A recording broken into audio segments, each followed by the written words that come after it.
As carers, the burden of care is very comprehensive, and some of us can do it better than others. Some of our people who are ill are more ill than others. Our families are different. Our ages are different when these sort of things happen to us. And sometimes we think that by sacrificing everything to help our sick relative is the way to go. This is not the way to go. I think sacrificing everything, and I've met families who do sacrifice everything, and it's a real disaster. We have to also know that we have a life and we need to be able to live our lives as well, but I don't really mean that we stop doing things for our person. I really think we need to be able to work a path where we can be helpful and try and work with the clinicians and bring to a point the recovery and help our person as much as we can. We need to be able to engage with the rest of our family. We have to be very careful not to neglect our other children or our other relatives. It could well be that it's our husband who may be ill, so the circumstances are always different. But I think it's really, really important for the carer who takes on that role to do it sincerely. If you don't do it sincerely and you can't do it, then it's not wrong to say, I can't do this. I think it's really important that you face the reality of being the carer. But then you also have to accept that there will be times when you must make the decision that you've got to do something for yourself. Now, people have different hobbies, people have different ideas. People sometimes stop having friends because they don't want friends to know they have a sick son in the house, for example. So there are a lot of issues that come up, but the first thing in how to care for yourself as a carer, I think, is to confront the issue of stigma straight away. You must be open and clear what is happening, because you will find, like I did, that the man who came and knocked on my door to put the carpet that we just bought into a new room, when I said to him, you can't come into this room at this moment because my son who has schizophrenia hasn't woken up. Don't worry, love, I have a brother who has the same illness. That taught me that by being honest, and we had a little laugh, and he said, I'll go and wake him up, which he did. And my boy got up and the carpet was laid. It could well have been that I could have said, no, you can't come in, or whatever it might have been. It's facing the reality. But then the important thing is that as a carer, I began to realise I needed to do something to ease my tension a little bit, to get me out of the house, to do something else. I was conscious of my other children and to be involved with them.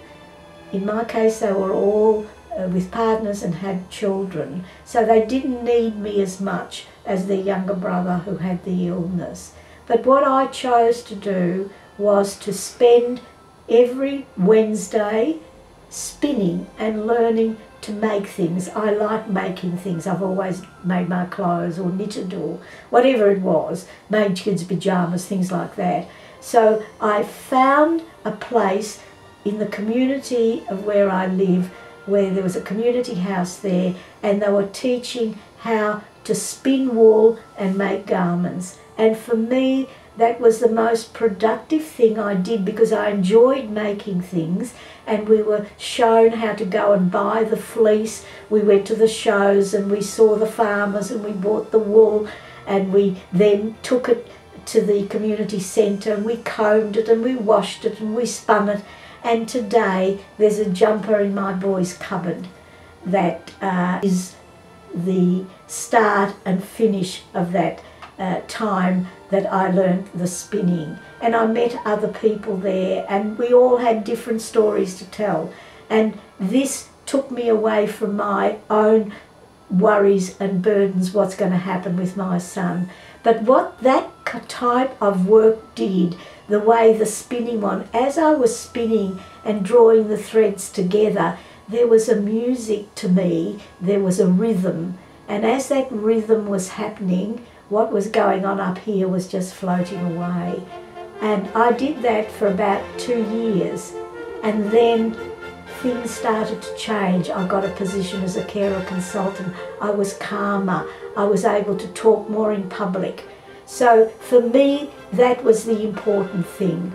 I didn't go out and have dinners very often. Occasionally I might have gone with a friend, but I didn't see that I needed that. Everybody's different.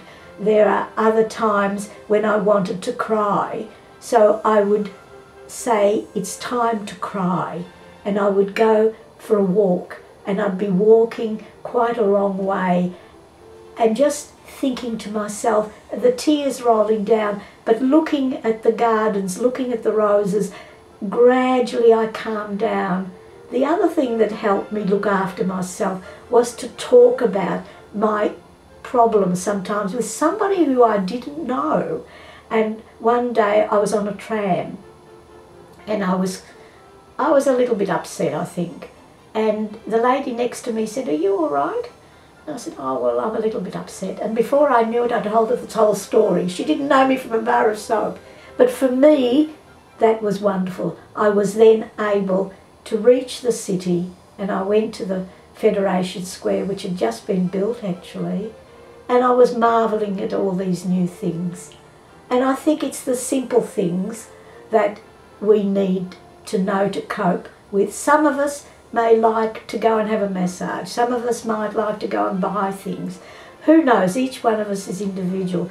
But giving your own self time is really important. And confiding in a friend is also really important.